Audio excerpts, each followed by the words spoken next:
একবার ধরতে পেলে মনের মানুষ ছেড়ে যেতে আর দিও না।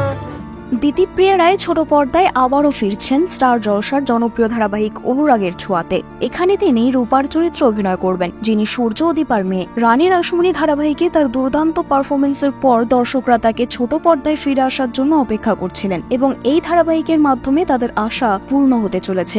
দিতিপ্রিয়া বর্তমানে সোশিওলজি নিয়ে মাস্টার্স করছেন এবং তার ফাইনাল পরীক্ষা 28 অগস্ট 2024-এ। পরীক্ষার পর তিনি নতুন চরিত্রে অভিনয়ের জন্য চুক্তি সম্পূর্ণ করবেন। এছাড়াও তিনি আরো কিছু সিরিজ এবং সিনেমায় কাজ করছেন, যার মধ্যে শুভঙ্কর চট্টোপাধ্যায়ের পাটালিগঞ্জের পুতুল খেলা উল্লেখযোগ্য। দিতিপ্রিয়া রায়ের অভিনীত এই নতুন চরিত্র এবং গল্পের মোড় দর্শকদের কাছে কতটা জনপ্রিয় হয় সেটাই দেখার বিষয়।